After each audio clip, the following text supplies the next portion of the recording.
You want to start? Yeah. Okay, so we'll make this very, very informal. This is a bit off track in terms of what the overall meeting is about, but it raises a lot of, I think, interesting questions that are somewhat related and maybe people to some new areas. So it's in part about pattern formation. And everybody knows what has to be involved in the end. You go from a single egg to an adult, and there are an enormous number of problems involved.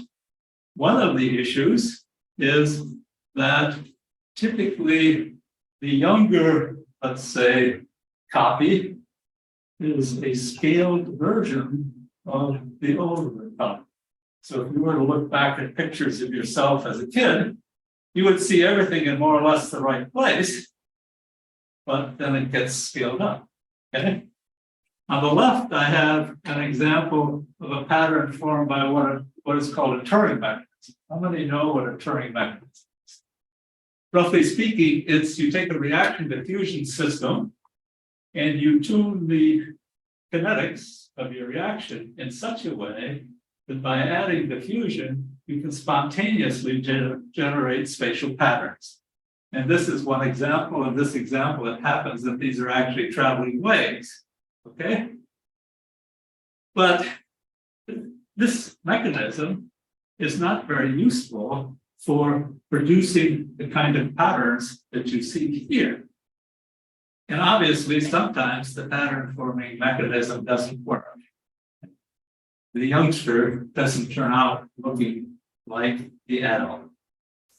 So, what has been done in the past? There's Turing's theory, as I say, that's reaction diffusion equations with instabilities generated by the interaction of reaction diffusion. Turing's paper came out in 1952. It wasn't until 1988 that somebody actually demonstrated this in the lab. So it took a long time for someone to figure out a biochemical, it wasn't actually a biochemical system, or just a pure chemical system that would produce patterns due to the interaction of the two. Turing, his paper was enormously influential because it opened up a whole new way to think about how the dynamics of reaction diffusion systems could evolve. And he was specifically interested in the pattern formation problem, and he called the chemicals that are involved in that morphogens. Okay, so that defined morphogens for the biologists until this day. A more recent one was due to Louis Wolpert in 1969. And this was based on an old idea in biology that patterns, such as where your arms go or where your ears go, is developed by the underlying system reacting to some field of signals. In other words, you have a spatial distribution of some kind of signals that triggers what you're supposed to do at a certain point in space. Okay, the basic idea is the cells read their position and then activate gene expression in response. So how does this work in a very, very simple context?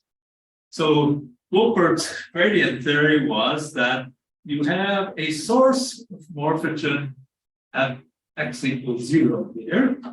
It diffuses out into this regime, and it interacts or is decayed by first order kinetics. So you get a very simple reaction diffusion equation. Can everybody picture what the reaction diffusion equation looks like? d2c dx squared. I'll show an example later. But anyway, this is called the French flag, or sometimes informally called the French flag problem, because the idea is that you divide this regime up into three distinct regions depending on the level of this morphogen. Okay, so that's where the external field comes in to determining what the cells are supposed to do. And in the first regime, they become type A, then B, then C, etc.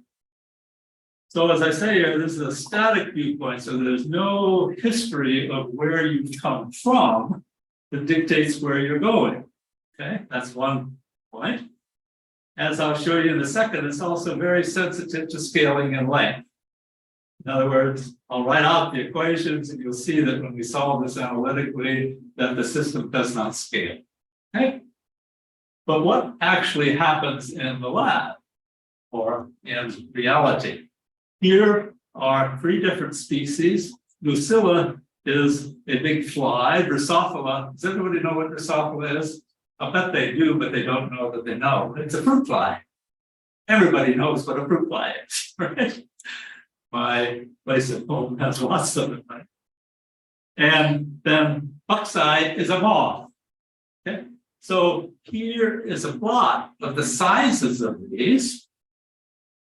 If you look at the picture up above, you see that they seem to scale very well over a range of about 5-fold in their length. And if you remap these onto a 0-1, you see, of course, look, biology is not strictly deterministic. There is noise in everything we do. So you get some variation, but basically they all have the same kind of spatial distribution. So how do you get that? Well, you don't out of the simple example. You take this as your example for the positional information, you scale it, you end up with 2 parameters in it, and you get this as your solution. And now ask yourself, does this solution scale with L? Well, the answer in simple terms is no, because look, lambda goes as L. So this parameter, which dictates how fast things decay in space, scales with L. So it cannot directly scale. If you were to somehow scale D or kappa, kappa is this decay rate, or was it over here, then you might. But these people, one of the authors here is Eric Wieschow, who actually won a Nobel Prize for his work in Drosophila. What they did is they looked at the diffusion coefficients for all these 3 species, and they found very little variation in them. Okay, so it couldn't be diffusion. So they suggested that there might be a scaling in K. Why? Because if you look at these flies, even though they vary over a 5-fold range in length, they go through the same number of cell divisions. So if somehow this kappa were dictated solely by the number of cells in the organism, it might scale. But that's still, what is it, 15 or so years? Or it's still has not been decided. So there's an open question. In this very simple system, how does it scale? They know that diffusion is involved because the morphogen is produced at one end of this fruit fly, produced at one end, and then they know it diffuses down that length, but they don't know some of the intervening steps that lead to the scaling.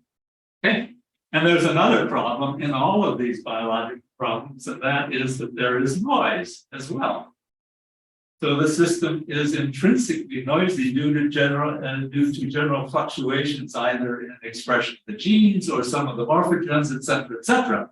So what does that do for you? Well, you do a little simulation, which is what you did, and you end up with something that should have been white and the red regime, and so on and so on and so on. Okay. Now there may be an explanation for this, because if you look back to this at an earlier stage before it has started to produce the pattern, you find that cells, once they differentiate, tend to resort themselves into like types. So if I'm an A and I'm in a region where there are mostly Bs, I sort out until I get to the As. That's not definitive yet, but that's a possible explanation. So when we talk about these concentrations, what magnitudes are we talking? Typically very, very small. Certainly at the gene expression, you can be talking about tens of molecules within the whole system.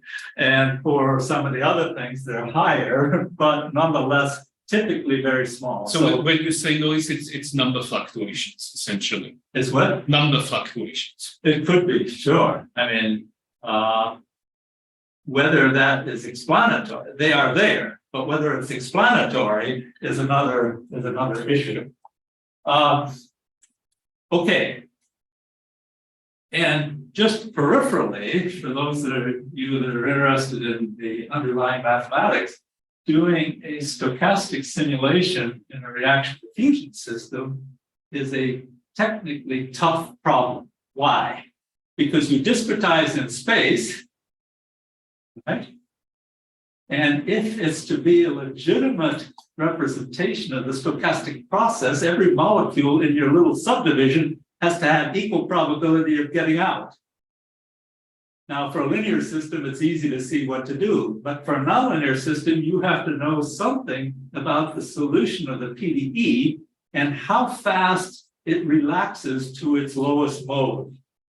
Okay, so there's a whole paper that's just devoted to doing this for one example, but it turns out to be technically very involved. Okay, so what are these cytonemes that I mentioned at the very beginning? So we have connection between cells possibly by diffusion, but there's another way that was discovered, well, in some sense discovered in the early 20s, but in the last 10 years really taken off in terms of people's interest in it. And that is the following. This red and orange here is a cell. The green are protrusions that they send out, or it sends out into neighboring space. And the red, this halo-like red, is what it has dumped at a distance from the cell.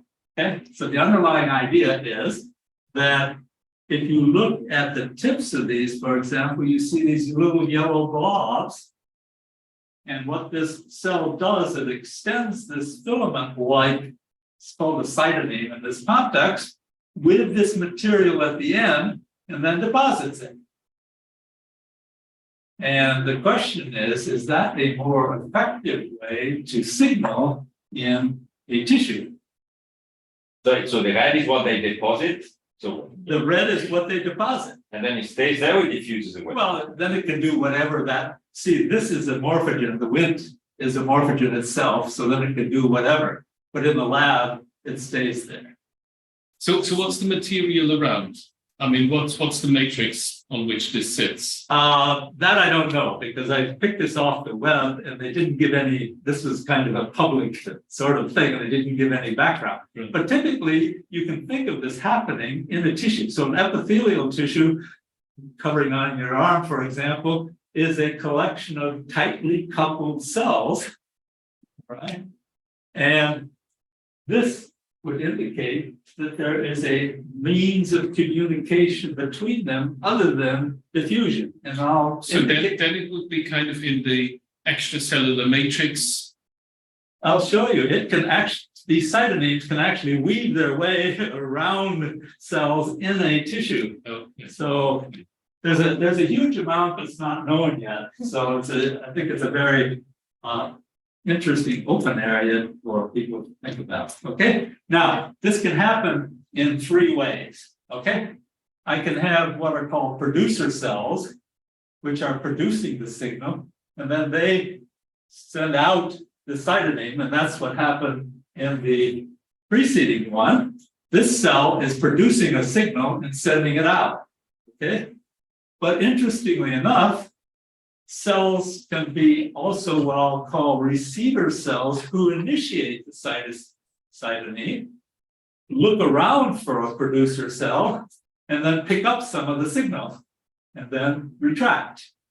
Okay, and then it works in between as well. A producer can send out a cytoneme, it could meet a receiver cell cytoneme with a synapse, and then they can exchange material.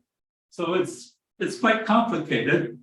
And what you saw in the previous one was that here the signal tends to be at the end of the cytoneme, but these cytonemes can also move a steady stream of material down once they've connected. So there's an issue of how long they're connected, etc. etc. Sorry, when there is a protrusion, when there is this configuration, there is a protrusion of the material. Is that correct? That it's instabilized.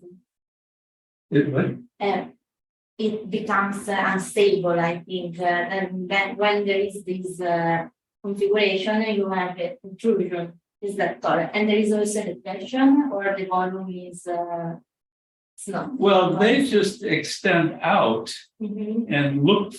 If they're a producer cell, they look for a receiver. Now, don't ask me how they know who the receivers are. Probably there are receptors on the receiver's surface that correspond to what the producer is producing, and that's how they decide where to stop. In reverse, which seems to me very inefficient, the receiver is simply searching randomly for something that the producer has. And how they know each other is totally unknown now. And we just don't know.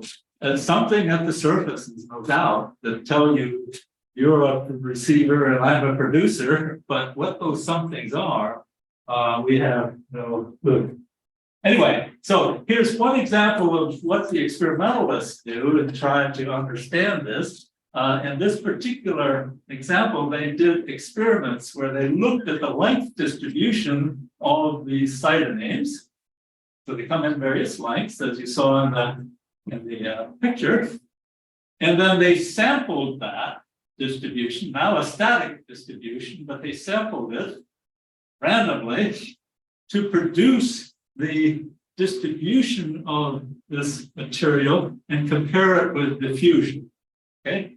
What they concluded is that the two in those images look exactly the same. And there's no real difference between them. I am skeptical of this because they run this for something like 180 minutes, but when you look at their laboratory results, the distributions only go out to about 12 to 13 minutes. So how are you using this? Okay, I plan to get in touch with the author of this, but then nonetheless, the idea is that you would like to compare what diffusion would do with these cytonemes. So how do you do this? Now for a little mathematics. So the idea here is that we have a cell which is a producer. It sends out a cytoneme, and we want to describe the dynamics of that. We're going to assume that they move at a constant speed because we don't have any better information. Okay, they send out this and it moves at a constant speed. It has a certain probability of stopping at any point, the probability given by the parameter mu. So this is a very simple first order hyperbolic system that you can solve in your sleep almost. And here's what the solution looks like. Not surprisingly, there's an exponential in this halting rate, mu. And then this simply tells us where the leading edge of the cytoneme is.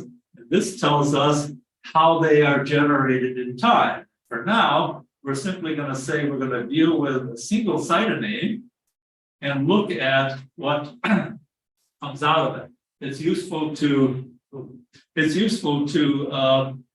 convert this to dimensionless form, and then you get rid of basically all the scale factors embedded in these different constants. Okay.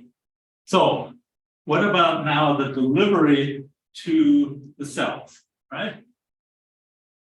If I think of this process happening repetitively, or a number, because you saw in the image I gave you, these cells can emit enormous numbers of these cytonemes. If one cytoneme is doing this repetitively, or if there are other cytonemes, one cell is doing this repetitively, or there are other cells nearby doing it. In any case, at the point of a receiver, you can talk about what are the statistics of the receipt of the signal, right? And so you think of this as an arrival process. So at some random time, a cell gets a new cytoneme. These intervals between the times are called, the x's are called the interarrival intervals. And if everything is nicely distributed, meaning exponential or Poisson, then one can do a bit of analysis with it. This is more stochastic analysis, but it can be done. Okay, so what a cell gets at a position x at time t is this series of Heaviside functions. Okay? It gets a signal. These can be of random size, and there's a random number of them that you get. Okay, so first though, we're going to start with just a single one and see what turns out. Okay, so the idea is that my distribution at a point zeta at time tau is a delta function, right? Because that's where things stops, and it occurs at a time like this, where tau h is the holding time, tau s is the starting time. Remember, I had this function determining when it started, which is exponentially distributed, so you have to account for that. And if you compute the expected value of that, this is the expectation of what a cell would receive, you get an expression like this. Okay, now what does this remind you of? This looks just like the cumulative distribution function for an exponential process. Okay? So if you do some computations, you see that if you look at, as a function of time, the position, plot the probability, these things are moving out at a finite velocity, so there is naturally a jump where at that time furthest excursion could be. But as time goes on, they can go further and further, so to speak, and you get something that begins to look very much like an exponential distribution, or the probability of where single cytoneme would halt. And if you plot the expectation of how much they get, you get a similar kind of staggered behavior because of the fact that at small times they can't possibly go further than this. But then as time goes on, you get again more and more of a exponential distribution. Okay. So the PIT model, the producer initiated transport, is pretty simple. What if you now look at the receiver initiated transport? That means that the receiver has to first find a producer cell, and then it has to pick up the signal and transmit it back to its cell. Okay. Now this can happen in two ways. If we go all the way back to here, it could be that the receiver cell picks up a signal, a single load, or it could remain attached for a time and receive multiple. Okay, the single load is the easiest, but in that case, then not only does this have to come out to find a producer cell, but it has to recede to get back to the cell that is supposed to get the signal. Okay, so the stochastic process is a bit more complicated. You have the first step, and here, just for simplicity, we assume that the cell sending out a cytoneme, the cytoneme doesn't stop or anything. We'll do that in a little bit. So it's just a simple advection where the cell, the cytoneme moves out from the cell. Then there's some dynamics when it reaches the producer cell. There's some flux incoming from the receiving cell cytoneme. And then there's some exponential time for attachment there. And then on the outgoing path, you have something like this. So that gives you an expectation of the morphogen that's a bit more complicated because now it involves both the time coming in, time spent collecting, and the time leaving, but it's still all analytically doable. But let's make it now a bit more realistic and add the possibility that an incoming cytoneme can pause and rest. And they do that. Okay, so there's another first order process where cytoneme comes in, pauses, and then continues on at a later time. Similarly for the retracting cytoneme. And this leads you to a much bigger system, which if you're really motivated, you can solve analytically because you can take the Laplace transform of the system and then invert it, okay? You can at least get asymptotics out of the Laplace transform, but it's easier to just compute it, okay? And here is a plot. This is for the incoming. No, sorry, this is the, check. Yeah, this is the outgoing. This is after the cell has hit a producer cell and is returning.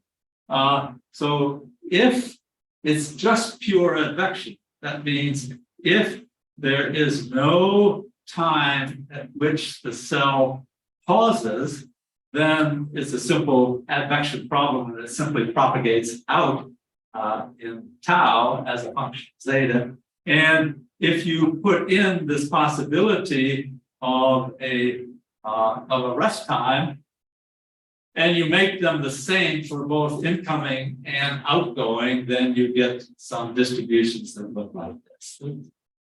Okay, so what does this all amount to?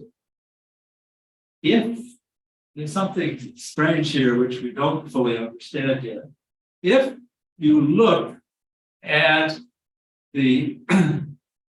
the morphogen delivered, in this case just zeta equal 2, so very close by for computational reasons, you find that at a given time, this is not monotone in lambda.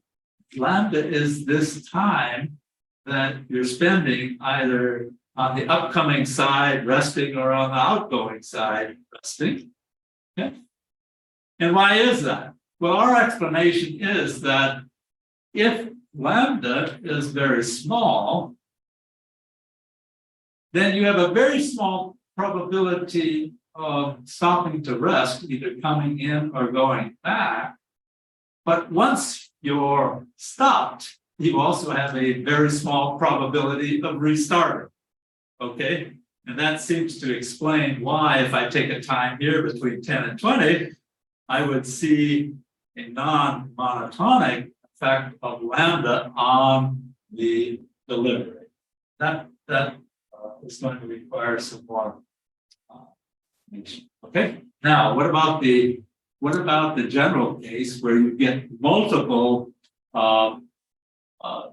either producer-initiated cytonemes or multiple receiver-initiated cytonemes? That can be a bit more complicated unless, again, everything is governed by Poisson processes. Okay, so etc. Okay, in that case, the expectation of the number of arrivals, which appeared in the expression for the morphogen earlier, is just lambda times t. Okay, just an exponential dictated by the producer rate. And you can also compute other things, the probability of a certain m of delivery, how much delivery does it get? And this turns out also to look very simple. It looks like it's related to a distribution function for an exponential, but it has this function r of t. I don't know what the t here is doing. It's somehow that slipped in. It's supposed to be just r of t, okay? Oh, no, it is. That's the time. Sorry. That is okay. So it looks very simple, but how do you compute this R of t? So that's the probability for a cytoneme generated at some random time in 0t of returning to its originating cell. So you can think immediately if this is something that might involve a first passage time. You think of, I start, and what's the time to get all the way around the circuit, so to speak. That's exactly what's involved, and then you can compute this R bar of t in terms of the first passage time, f.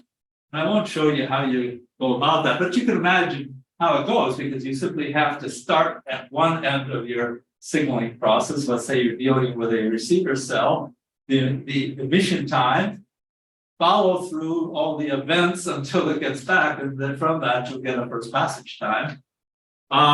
And this R of t then turns out to be computable, where rho is this conditional probability of generating cytoneme at time t. And if your lambda is in fact constant, which is what I started with initially, with the generation time being lambda e to the minus lambda t, then this just turns out to be 1 over t times the integral of this first passage time.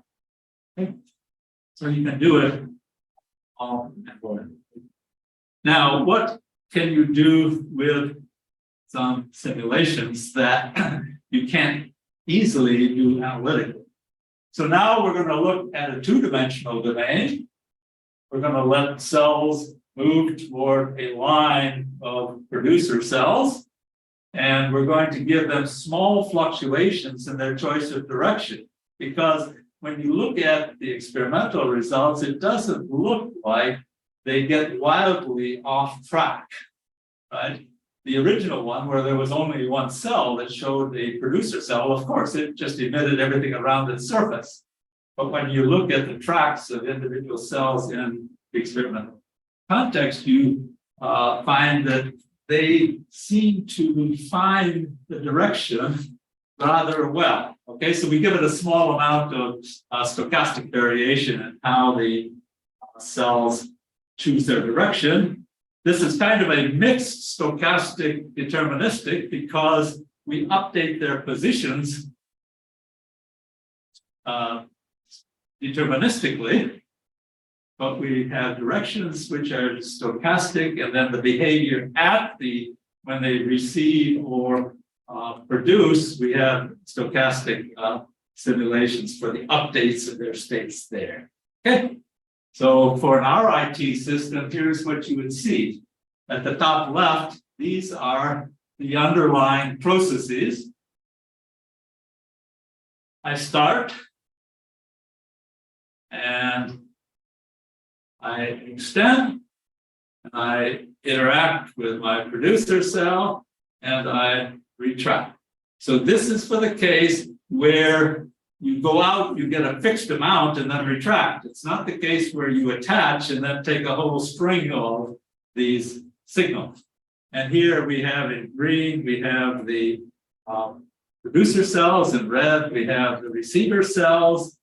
And oops, these tracks are the tracks of cells. So green is cells that are moving in to the toward the producer, and blue are cells that are moving back. Red is cells that are fixed in space at the time of this snapshot. Okay, so it looks like a real jumble, but if you look at the distribution of signal, you see that it's very high near the center, 80, and whatever 80 means, it's 80 units here of signal, and then decays outward. Okay, so that seems to correspond to what you might expect in a situation like this.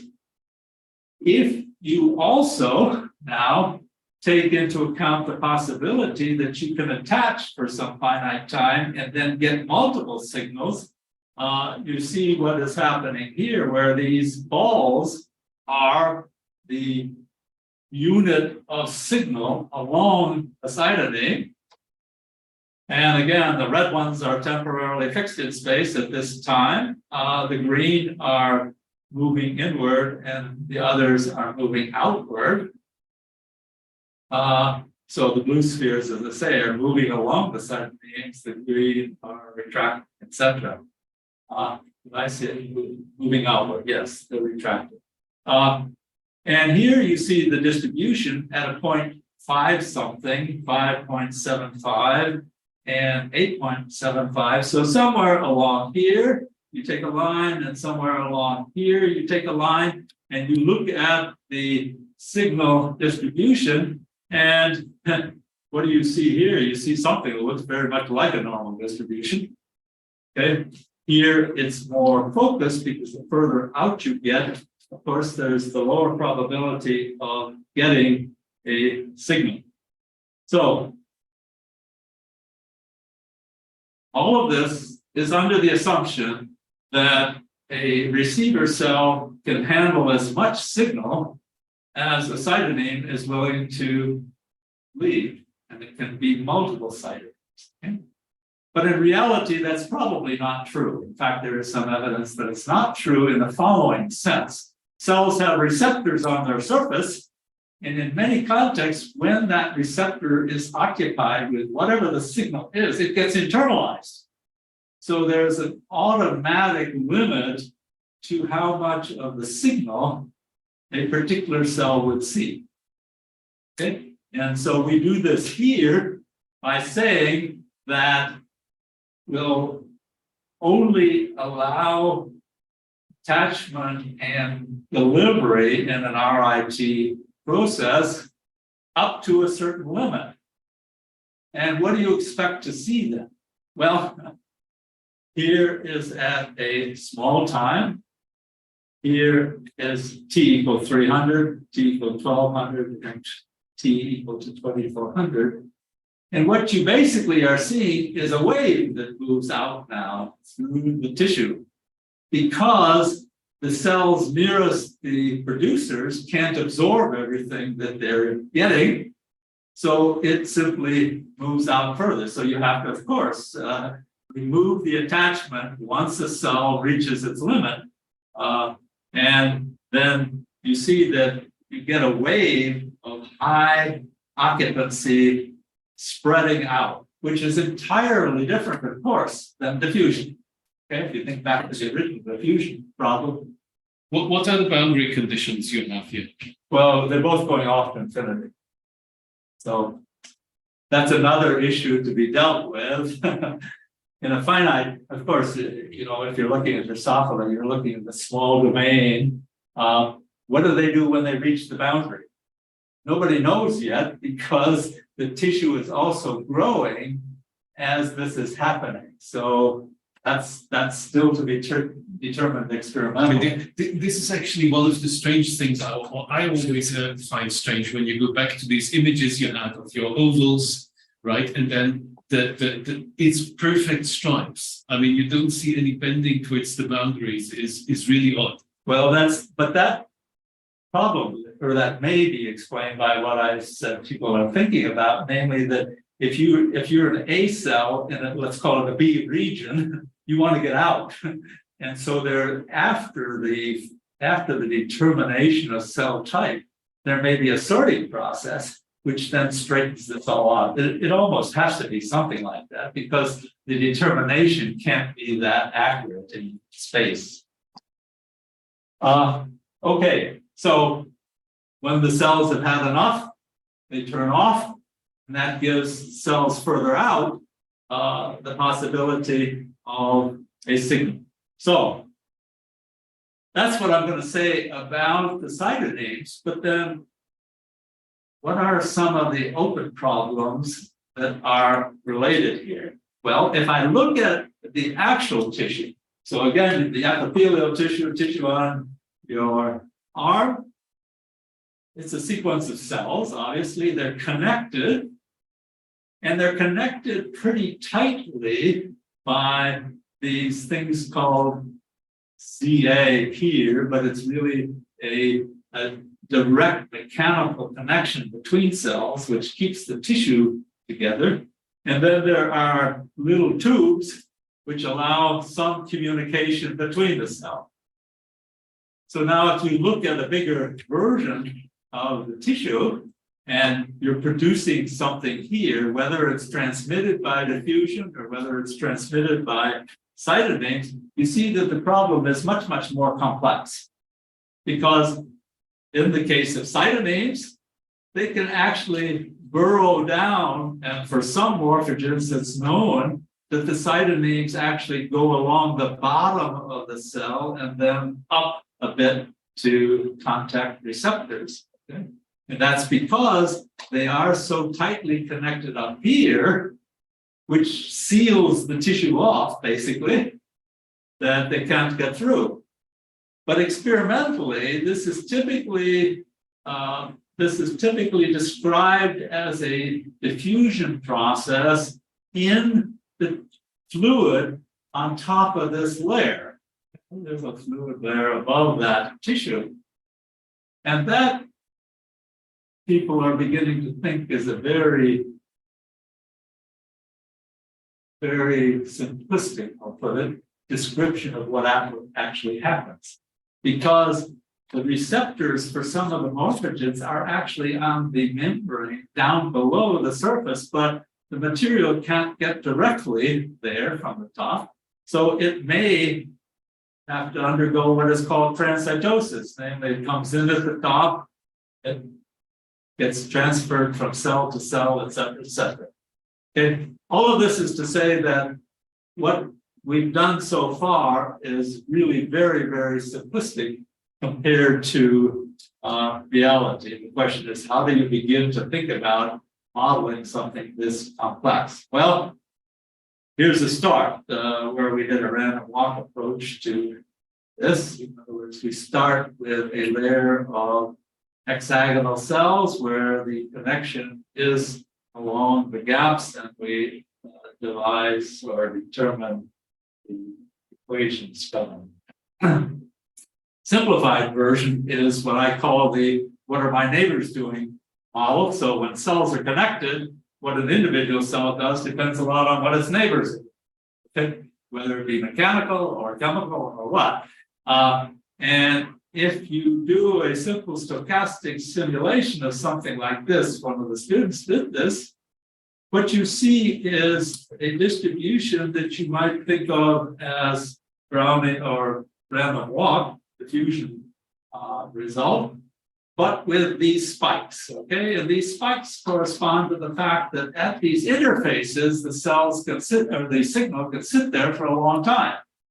It's very similar to what happened in the earlier case where the very small on and off rate would distort the lambda dependence, make it non-monotone of the level of signal received. Anyway. Sorry, Hans, so I lost a bit. You have a nice figure before, and so can you tell me what you modeled here exactly? Well, the hexagons. Okay. Exactly. Yeah. Because I wanted the simplest sort of thing that might take care of some of the structure. Yeah. Okay. And that is just a line of cells which are connected with different regions with different properties. And my interest at that point is how do I homogenize that? How do I get a continuum description out of that? And it turns out that you can really only do it analytically for linear processes. The minute you have nonlinear reactions, the averaging goes out. So you can't do it in that case. Okay. Anyway, my collaborator is G. Stotsky, who has done the computational work, etc. So thank you for your attention. And questions or comments, or did you learn anything? Yeah, certainly. Okay. I'm obviously putting people on the spot. This is the way I treat my classes too. Right? I tell them if you don't want to listen to the lecture, you're free to leave. Right? But then They never do that. they never do that. That's right. do you do that too? Sometimes, yes. But it's usually not because the lecture is so brilliant. So this is complicated stuff. But when I go back to where you started, when you wrote down this drift diffusion equation, and when I, very naively first thought about this process, so you have these protrusions going out. Wouldn't it be more natural to use something like a telegrapher's equation for that? So you get really you have your boundary growing. If you do certain limiting arguments, you get exactly that. Okay. And then, of course, you make assumptions in the process. But yes, it is a much more of a wave-like process. Yes. But again, there are all the intermediate steps justifying the choice of parameters, etc. For those of you, does everybody know what a telegraph equation is? Yeah.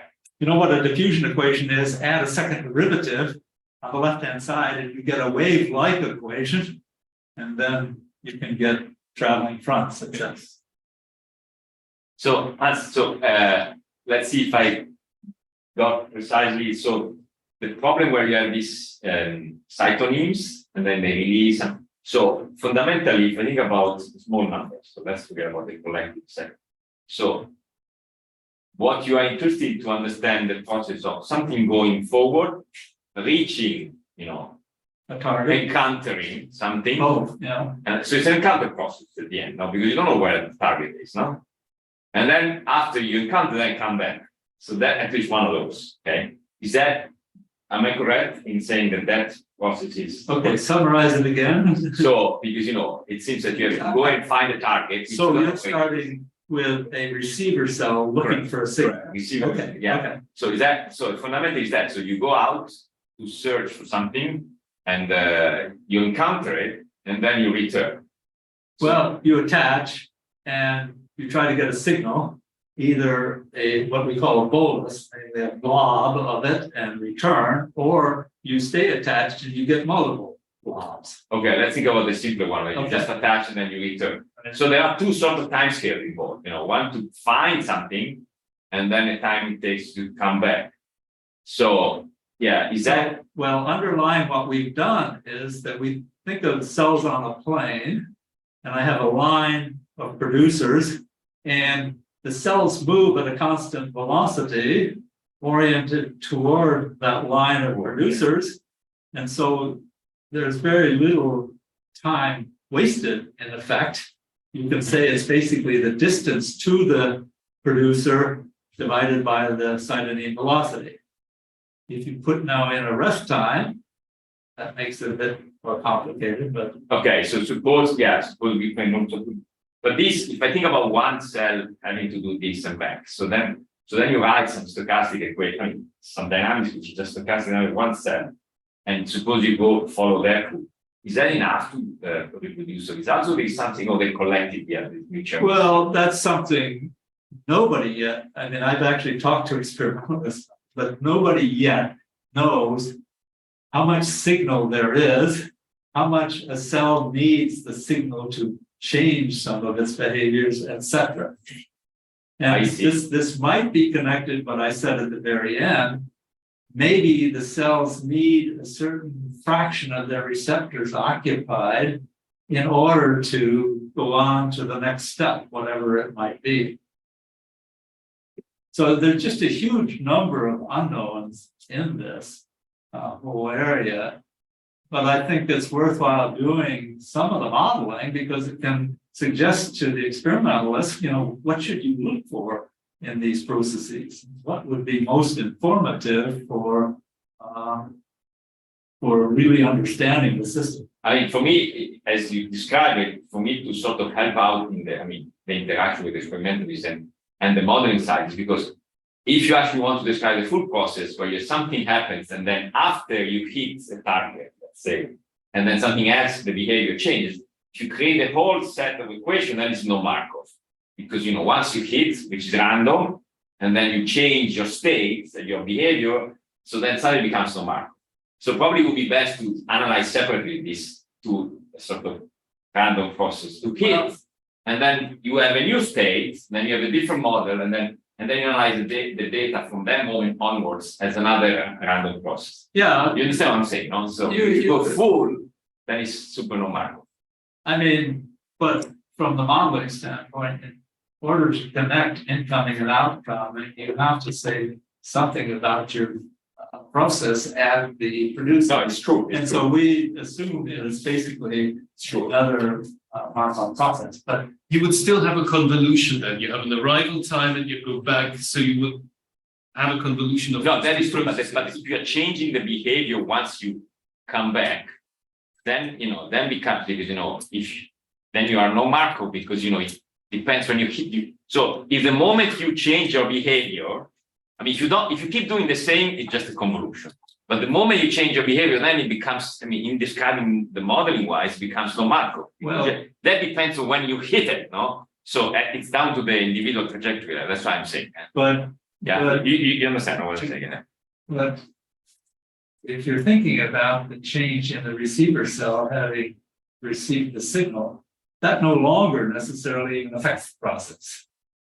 Process of other cells producing cytoneme to receive the signal. Yeah, that's because Still it's really collected somehow. Yeah, I mean, it's yeah. just, I was just trying to think if you can strip it down to a single particle event or events, but then I was just sort of noticing that now there is a change of behavior once you hit, and therefore, I mean, Well, but actually, we've already done that in the very last slide that I showed you, because what we do is we're changing the behavior once the cell receives a certain amount of signal. is this one or the other? This one. Yeah. So once they've gotten a certain amount of signal, then they say no more. And that's why you can get this wave-like behavior where cells have reached the maximum they take and the signal can go out further.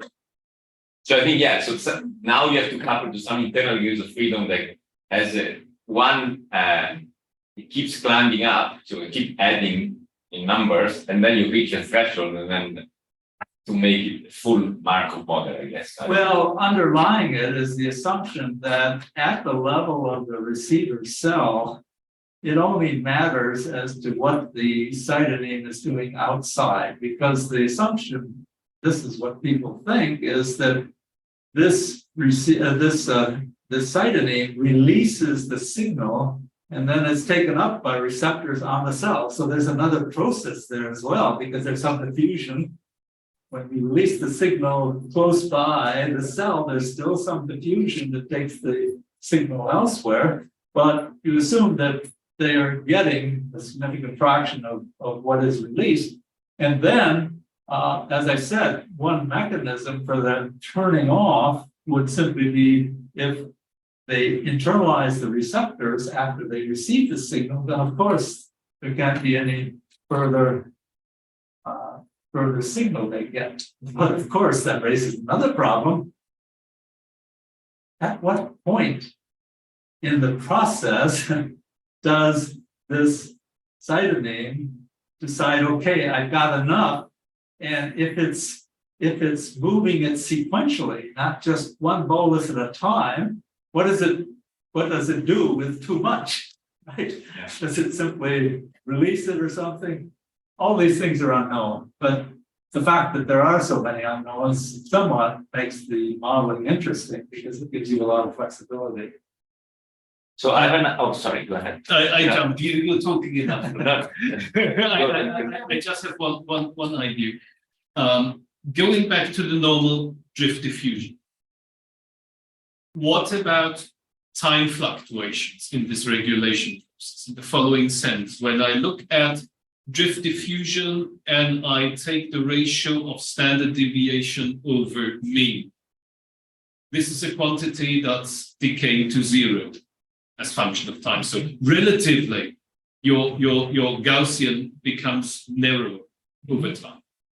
And so essentially, when I look at when does it reach a boundary, it's a very sharp process, if I only wait long enough. So is it more in this type of limit, or is your process really still dominated by the broadness of let's say, arrival? Well, that depends an awful lot on how far out you let it go. Yes. Right, and in the example here, it's very close. Okay. So that's why you Yes, get you said- that, you said, that yes. behavior.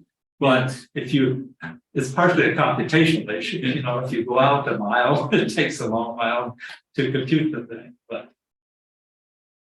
So, Anyway, as I have a general comment, because you started saying with a nice picture about the zebra and the root stability reaction. So why do you say it was off topic? I mean, this is about. well, it's not cell motion. It's about bridging, you know, Well, that's the way I thought of it, but just for those who say this is a meeting about cell motion, I was giving them Oh, up. okay, I mean, that's what I said.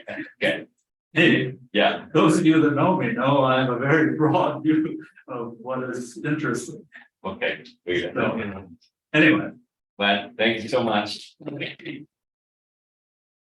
Did you see last week there was a beautiful picture in the newspapers of a baby zebra, not a baby giraffe with completely homogeneous fur. Oh, really? Nothing. I mean, they say it's extremely rare, but was very interesting. You see, mama zebra with all the Okay, nice and then all speckles, and then the kid So, completely yeah, uniform. And that baby will grow up without having any pattern. That's what they claim. Yes, Yeah. yes. Well, there's still an awful lot to be understood about development. And I think what that example illustrates, and saying that the picture I showed was that there's a lot of flexibility in terms of what defines survivability. Yeah. You know, maybe you don't need all the pattern knowledge, you know, to survive, right? Otherwise, we wouldn't see that. But converse to that, I've read that roughly a third of human pregnancies terminate with problems along the line. There's so many checkpoints. Somehow my zebra or your got through those checkpoints because it wasn't critical. So then the question is, you see, this leads to an endless stream of questions.